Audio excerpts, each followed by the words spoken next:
നമസ്കാരം, ഞാൻ doctor Tasneem Shihabuddeen, gynaecologist and IVF specialist, Kesavadasapuram, Thiruvananthapuram. നമ്മൾ ഫസ്റ്റ് വീക്കും സെക്കൻഡ് വീക്ക് ഓഫ് പ്രഗ്നൻസിയും നമ്മൾ സക്സസ്ഫുൾ ആയിട്ട് പറഞ്ഞു കഴിഞ്ഞു. ഇനി നമ്മൾ ഈ ആഴ്ച തേർഡ് വീക്കിനെ പറ്റിയാണ് സംസാരിക്കുന്നത്. അണ്ടർ വിസർജനം കഴിഞ്ഞു, അതായത് ഓവുലേഷൻ സംഭവിച്ചു കഴിഞ്ഞു. ഓവുലേഷൻ്റെ ടൈമിലാണ് ഒരു സ്ത്രീ അവരുടെ ആർത്തവ ചക്രത്തിലെ ഏറ്റവും ഫെർട്ടൈലായിട്ടിരിക്കുന്ന ടൈം. അപ്പോൾ ഈ അണ്ടം റിലീസായി വെളിയിലേക്ക് വന്നു കഴിഞ്ഞാൽ, അതായത് വയറ്റിനകത്തേക്ക് റിലീസായി കഴിയുമ്പോൾ യൂട്രസിൻ്റെ രണ്ട് വശത്തുമുള്ള ട്യൂബുകളാണ് ഇനി ഫങ്ഷൻ തുടങ്ങുക. ഈ ട്യൂബുകളുടെ പേര് ഫെല്ലോപ്പിയൻ ട്യൂബ് എന്നാണ്. ഏകദേശം 10 മുതൽ 11 സെൻറ്റിമീറ്റർ വരെ നീളമുള്ള, കണ്ടു കഴിഞ്ഞാൽ നമ്മുടെ മണ്ണിരയൊക്കെ ഇല്ലേ, മണ്ണിര പോലെ വളരെ സ്ലൈമി ആയിട്ട് തിന്നായിട്ട് വളരെ സോഫ്റ്റ് ആയിട്ടുള്ളൊരു സ്ട്രക്ചറാണ് ഫെല്ലോപ്പിയൻ ട്യൂബ് എന്ന് പറയുന്നത്. അപ്പോൾ ഇപ്പോൾ ഇതാണ് യൂട്രൈൻ ബോഡി എങ്കിൽ ഇങ്ങനെ രണ്ട് ഫെല്ലോപ്പിയൻ ട്യൂബ് രണ്ട് സൈഡിൽ കാണും.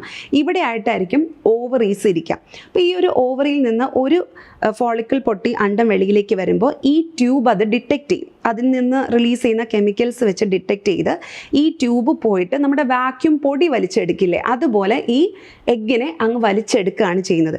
ഇനി വലിച്ചെടുത്ത് കഴിഞ്ഞാൽ ഈ എഗ്ഗ് ഈ ട്യൂബിനകത്തേക്ക് കയറും. ഈ ട്യൂബിൻ്റെ ഉള്ളിലായിട്ട് മൈക്രോസ്കോപ്പിക് ചില സ്ട്രക്ചേഴ്സ് ഉണ്ട്. സിലിയ എന്നാണ് നമ്മൾ അവരെ വിളിക്കുന്നത്. നമ്മൾ ഈ തൂത്ത് ചവറ് കൊണ്ടുപോകുന്ന പോലെ ഈ ചെറിയ ചൂലുകൾ നമ്മുടെ ഈ അണ്ടത്തിനെ ഇങ്ങനെ തട്ടി യൂട്രസിൻ്റെ അടുത്തേക്കാണ് കൊണ്ടുവരുന്നത്. ഈ ടൈമിൽ ഒരു പാർട്ട്ണറുമായിട്ട് കോണ്ടാക്റ്റ് ചെയ്യുമ്പോൾ ബീജം ഉള്ളിലേക്ക് കയറി, അത് യൂട്രസ് വഴി ഉള്ളിലേക്ക് കയറി ട്യൂബിനകത്തേക്ക് എത്തുകയും ഈ ട്യൂബിനുള്ളിൽ വെച്ചാണ് അണ്ടവും ബീജവും തമ്മിൽ ചേർന്ന് ബീജസങ്കലനം ഉണ്ടാകുന്നത്. ഇതാണ് മെയിൻലി നമ്മുടെ തേർഡ് വീക്കിൽ സംഭവിക്കുന്നത്. ഓവുലേഷൻ നടന്ന് ഒരു 24 hours തന്നെ നമുക്ക് ഈ പ്രോസസ്സ് നമുക്ക് നടക്കും. ഈ അണ്ടവും ബീജവും തമ്മിൽ ചേരുന്ന ഈ പ്രോസസ്സ്.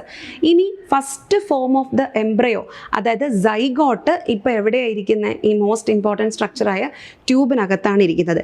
ഇനി ഈ ട്യൂബ് പതുക്കെ ഈ എംബ്രയോനെ തട്ടി യൂട്രസിൻ്റെ അടുത്തേക്ക് കൊണ്ടുവരും.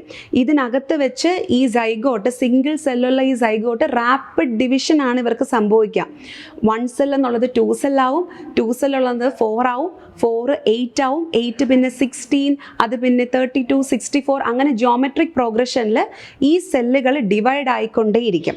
അപ്പോൾ ഈ നിങ്ങളുടെ ഭ്രൂണം ട്യൂബിനകത്തിരിക്കുമ്പോൾ അത് മൊറുല എന്ന് പറയുന്ന ഒരു സ്റ്റേജിലേക്ക് വരും. 2 to 3 days പോസ്റ്റ് ഫെർട്ടിലൈസേഷനാണ് മൊറുല എന്ന് വിളിക്കുന്നത്. എന്തുകൊണ്ടാണ് മൊറുല എന്ന് വിളിക്കുന്നതെന്ന് അറിയാമോ? നമ്മുടെ മൾബറി പഴമില്ലേ, കണ്ടു കഴിഞ്ഞാൽ ശരിക്കും നമ്മുടെ കുഞ്ഞു മൾബറി പഴം പോലെ കുരുവായിട്ട് നിറച്ച് കോശങ്ങൾ ഇരിക്കുന്നത് കൊണ്ടാണ് ഇതിനെ മൊറുല എന്ന് പറയുന്നത്. അതിനുശേഷം 4ാമത്തെ ദിവസം 5ാമത്തെ ദിവസം വളരെ റാപ്പിഡായിട്ട് ഇവർക്ക് ഡിവിഷൻ സംഭവിക്കുന്നു. എന്നിട്ട് ഈ എംബ്രയോ ബ്ലാസ്റ്റോസിസ്റ്റ് എന്ന് പറയുന്ന ഒരു സ്റ്റേജിൽ എത്തും. ഇപ്പോൾ ബ്ലാസ്റ്റോസിസ് സ്റ്റേജ് ആവുമ്പോഴേക്കും ഏകദേശം നമ്മളുടെ ആർത്തവ ചക്രത്തിൻ്റെ 18ാമത്തെ ദിവസം അല്ലെങ്കിൽ 19, 20 ആ ഒരു സമയത്തിലേക്ക് കടക്കുകയാണ്.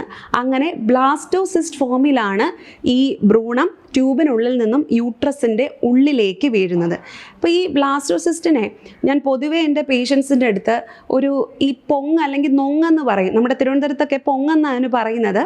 ഈ തേങ്ങയ്ക്കകത്ത് പൊങ്ങ് വന്നിട്ട് ആ പൊങ്ങാണ് പുതിയൊരു തെങ്ങായിട്ട് മാറുന്നത്. അതുമായിട്ട് കമ്പയർ ചെയ്താണ് ഞാൻ ബ്ലാസ്റ്റോസിസ്റ്റിനെ പറയാറുള്ളത്.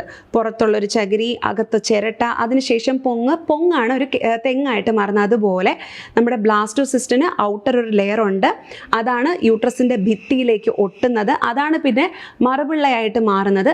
അതിനുള്ളിൽ നല്ല വെള്ളം നിറഞ്ഞ ബ്ലാസ്റ്റോസീൽ എന്ന് പറയുന്ന ഒരു ക്യാവിറ്റി ഉണ്ട്, അതിനകത്ത് ഫ്ലൂയിഡ് ഉണ്ട്. ആ ഫ്ലൂയിഡാണ് ബേബിക്ക് നറിഷ്മെൻറ്റ് കൊടുക്കുന്നത്. അതിനുള്ളിൽ നമുക്ക് ഈ നൊങ്ങ് പോലെ തന്നെ ഒരു ഇന്നർ സെൽ മാസ് ഉണ്ട്, അതാണ് ഭ്രൂണമായിട്ട് ഡെവലപ്പായി വരുന്നത്. അപ്പോൾ ഈ ബ്ലാസ്റ്റോസിസ്റ്റാണ് യൂട്രസിൻ്റെ ക്യാവിറ്റിക്കുള്ളിലേക്ക് വീഴുന്നത്. ഇത്രയും പ്രോസസ്സാണ് തേർഡ് വീക്കിൽ നടക്കുന്നത്. ഇനി 4th വീക്കിൽ എന്താണ് നടക്കുന്നതെന്ന് അടുത്ത വീഡിയോയിൽ നോക്കാം. താങ്ക്